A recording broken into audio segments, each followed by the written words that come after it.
अब मैं चलता हूँ 2023, ये वाला साल मुझे याद है। इस साल मैंने अपनी लाइफ़ की सबसे बड़ी मार्केट मूव देखी थी। अगर आपको बजट का मूव देखना है तो ये आप देख सकते हो, 1 फरवरी 2023 का चार्ट उठाकर देखो, 5 मिनट की कैंडल लगाकर देखो और यहाँ पर आप देखोगे कि क्या होता है बजट। निफ्टी ने रेंज बनाई है 617 पॉइंट की और ये कैंडल मुझे आज भी याद है, ये मैंने अपनी आँखों के सामने पहली बार निफ्टी की इतनी बड़ी कैंडल बनते देखी थी, 162 पॉइंट की। क्योंकि इस टाइम पे मैं ट्रेड पे था, यहाँ पर मैं ट्रेड में था, इसलिए मुझे याद है। एक कैंडल 162 पॉइंट, निफ्टी की 50 पॉइंट 70 पॉइंट की कैंडल बनती तो लगता है कि बहुत बड़ी बन गई है या फिर अर्ली मॉर्निंग बनती है 80-90 पॉइंट की 100 पॉइंट की कैंडल समझ में आता है। 3 बजे ये कैंडल बनी। जैसे कि अब इस दिन देखिए अब आपको लग रहा होगा कि चार्ट बन गया तो यहाँ सब कुछ बोलना बहुत आसान है, ठीक है, कोई बात नहीं, बोलने के लिए आदमी कुछ भी बोल सकता है। लेकिन मैं एक आपको यहाँ पे एक थोड़ा-सा फ़ील दे रहा हूँ, जैसे कि मार्केट ने यहाँ पर एक बॉटम बनाया मॉर्निंग में, दूसरा ये स्ट्रांगली बाइंग का बॉटम बनाया, ठीक है। मूविंग एवरेज भी हेल्दी है, आप ट्रेंड में है तो आप चलो यहाँ पर ट्रेड ले सकते हो, ठीक है। क्योंकि यहाँ पर मॉर्निंग से अगर आप देखोगे तो मॉर्निंग से मार्केट एक रेंज में है, तो अब आपका आइडियली क्या होना चाहिए, जब मार्केट इस रेंज का ब्रेकआउट करेगी, तब हम यहाँ पर ट्रेड करेंगे। चलिए अगर आप यहाँ पर ट्रेड ले भी लेते हैं, चलो ये इसने क्लोज़ करी लेकिन अगली फिर ट्रेड आ गई, फिर यहाँ पर छोटी-छोटी कैंडल्स बन रही हैं। ये छोटी-छोटी कैंडल्स का मतलब है कि यहाँ पर भी मार्केट को डिसाइड नहीं कर पा रही है, आप शांत होकर बैठे रहें, ठीक है। इस ब्रेकआउट के बाद एक ये छोटी-सी डोजी बनी, अब आपका यहाँ पर जो भी अगर आप इस ट्रेड में एंटर करते हो, तो आपको बस प्रीवियस कैंडल का स्टॉप लॉस होना चाहिए, क्योंकि अगर मार्केट इस ज़ोन के अंदर चली गई, तो फिर तो ट्रेड वैसे ही खत्म। या फिर यहाँ कहीं पर भी आपको चलो यहाँ पर नहीं समझ में आ रहा, यहाँ पे भी समझ में नहीं आ रहा, यहाँ पे भी समझ में नहीं आ रहा।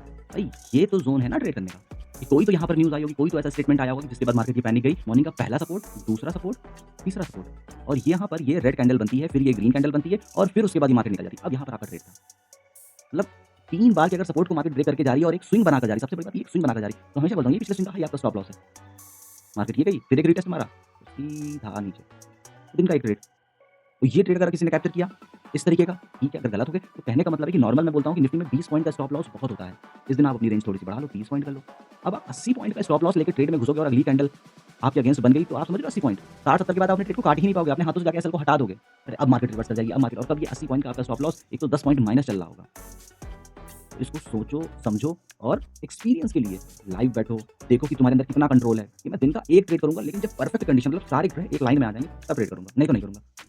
पता चल जाएगा, तुमको खुद को पता चल जाएगा कि तुम्हारी साइकोलॉजी कितनी स्ट्रॉन्ग है, तुम्हारा माइंडसेट कितना स्ट्रॉन्ग है, तुम कितना डिसिप्लिन को फॉलो कर पा रहे हो, ठीक है? तो ये वीडियो खाली बनाने का आज संडे था, तो बस ये बनाने का एक रीज़न यही था कि नेक्स्ट वीक में अपना बजट का 1 फरवरी है और उस दिन बोला भी जा रहा है शायद मार्केट ओपन रहेगी उस दिन, अगर रहेगी तो ऐसे बड़े मूव आ सकते हैं। इसीलिए मैं आपको इस साल तक 2023 का लेकर आया कि ये कैंडल मुझे याद आ रही थी और बड़ी रेंज बनी थी, इसलिए मुझे ये आपको दिखाना था और कुछ आपके साथ डिस्कस करना था, जिसलिए ये वीडियो थोड़ा-सा बड़ा बना है। लेकिन होपफुली जो भी बिगिनर ट्रेडर होंगे वो अपने आप को इससे रिलेट कर पाएँगे, क्योंकि इस दिन आपके ना बहुत ज़्यादा इंडिकेटर काम कर रहे होंगे, इस दिन, ठीक है? ना ऑप्शन चेन काम कर रही होगी, इस दिन जो सबसे ज़्यादा काम करते हैं वो लेवल्स काम करते हैं। लेवल्स के जो भी लेवल्स या पैटर्न, इनके ब्रेकआउट या ब्रेकडाउन पर ट्रेड करो और वो भी अगर वो ब्रेकआउट करके भागता चला जा रहा है, भागता चला जा रहा है तो नहीं ट्रेड करिए। क्योंकि किसी भी कंडीशन में इस दिन आपको अपनी कैपिटल को दाँव पे नहीं लगाना।